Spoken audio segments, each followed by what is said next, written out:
assistance à une personne en danger, ya jama'a, c'est en soi un crime qui est puni par les lois internationales et par les lois de plusieurs pays civilisés et développés.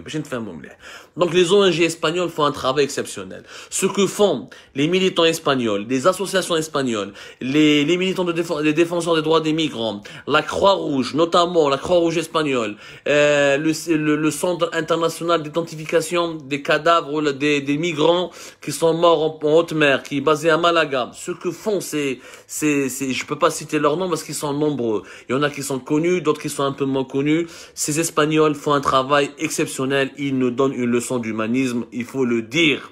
Il faut le dire et le redire. Maintenant, le mouchkil, c'est que l'Espagne sauve la vie des Haragas quand ils sont en danger en haute mer ou là avant d'arriver sur les côtes.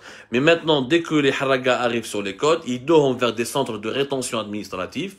Les plus grands centres de rétention administrative, j'ai une fille Valence au fait Barcelone. Les centres, c'est quoi? C'est pas des prisons, mais c'est des centres d'accueil, mais qui sont surveillés comme des prisons. باش نقول الصح ما نبيعوش ما لازمش نبيعوا الاحلام لولاد بلادنا ولبنات بلادنا اللي راهم يموتوا في البحر ويجوا لوروب يقول لك لوروب سي ليل دورادو لوروب ني با ليل دورادو انا راني عايش في لوروب وراني نقول لكم بلي المعيشه في لوروب n'a rien d'une vie de rêve par rapport à la souffrance des Algériens, par rapport au sous-développement de notre pays, par rapport au malheur de notre pays. Oui, l'Europe est un Eldorado, mais c'est un Eldorado qui nous profite d'abord à l'immigration régulière, qui dit où tu peux travailler, où tu peux vivre, où tu peux être tranquille, ne pas être harcelé par la police ou par les autorités locales. Oui, tu peux profiter de tout cet Eldorado. Autrement, il y a encore, on en parlera dans un petit moment, étape par étape, de cette vision fantasmée, de cette vision exagérée, de cette vision de ce désir, infernal, de brûlant qui anime les jeunes Algériens et qui les fait croire que l'herbe est toujours plus verte en Europe et pas en Algérie. On a et sans tabou. Mais nous d'abord les opérations d'expulsion les بداو. كي يلحق الحراقه كي يلحقوا اسبانيا يسلكوهم. صح يسلكك, il va te sauver la vie. Il te soigne, il dit que la Croix Rouge ولا يديك عند médecin.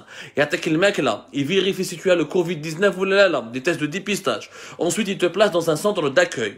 Souvent, les centres d'accueil sont surveillés, étroitement surveillés, sévèrement surveillés par la Guardia Civile, qui est la gendarmerie nationale espagnole, ou là par la police, il y a la police espagnole, qui encercle bien et qui ont appliqué récemment des mesures sécuritaires très strictes. Les migrants sont pratiquement surveillés et pistés et encadrés comme s'il s'agissait de potentiels criminels, de dangereux délinquants.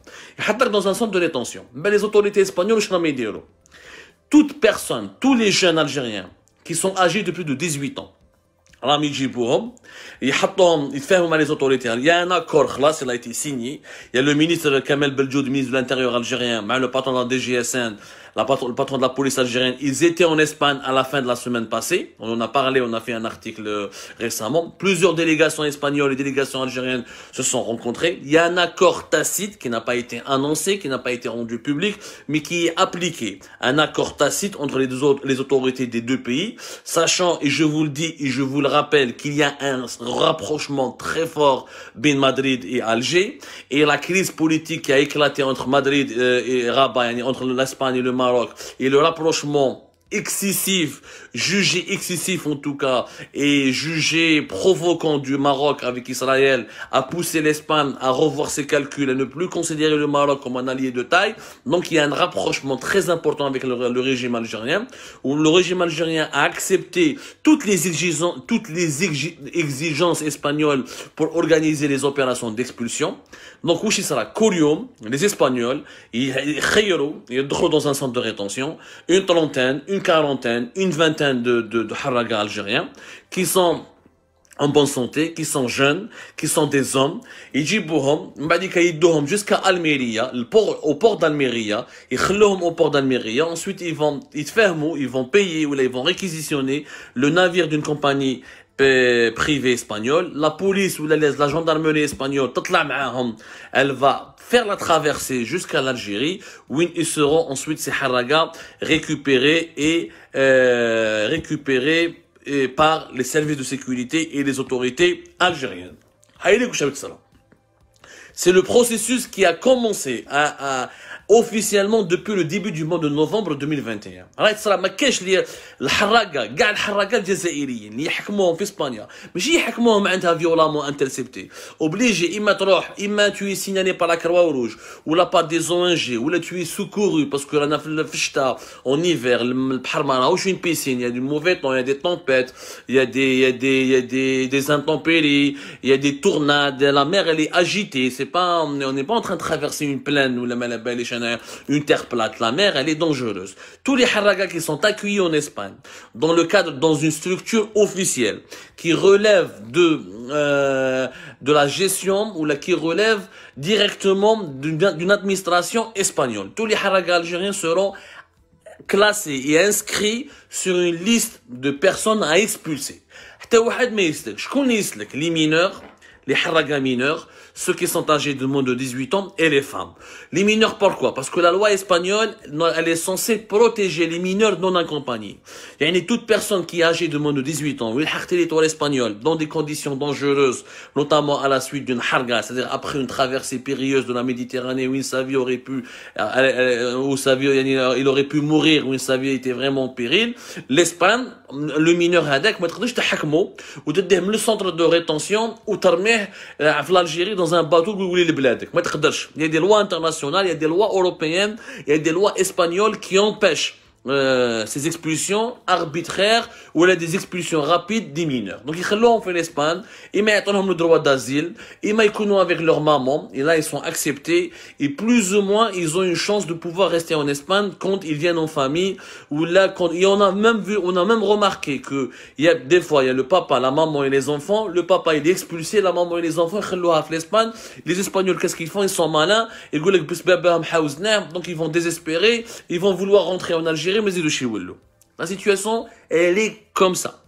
L'Espagne a ordonné, les autorités espagnoles sont en train d'organiser l'expulsion massive de tous les haragas algériens qui arrivent en Espagne et qui sont détectés, qui sont placés dans des centres d'accueil. Ça peut être des centres de rétention administrative, et c'est pas des prisons, mais c'est un centre où tu peux pas sortir, où tu peux pas rentrer, tu es contrôlé, et tu attends ce que les autorités espagnoles vont te dire. Il y a certains haragas, on leur délivre des autorisations pour pouvoir circuler sur le territoire espagnol. Ça peut être les demandeurs d'asile, ça peut être des familles et surtout des femmes et des mineurs. Mais la majorité des hommes sont majorité écrasante.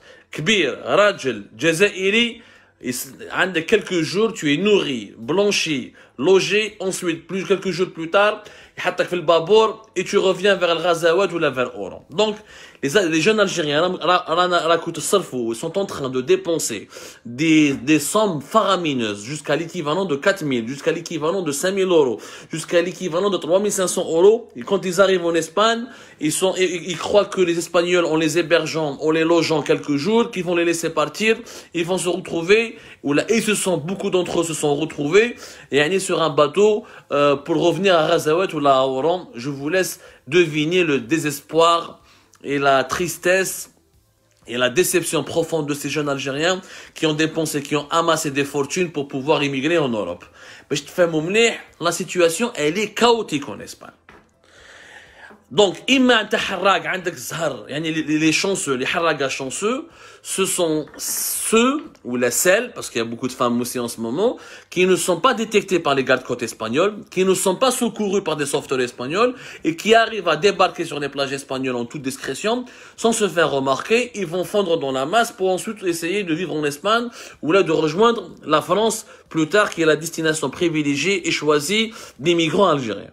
Le pourcentage des haragas algériens qui sont chanceux, qui ne sont pas détectés, ou là interceptés, ou là repérés, ou là identifiés, c'est un pourcentage en ce moment qui est en baisse. Pourquoi? Parce qu'il y a un dispositif de Frontex, l'agence européenne de surveillance des frontières maritimes et terrestres européennes de l'Union européenne, qui fait de plus en plus de missions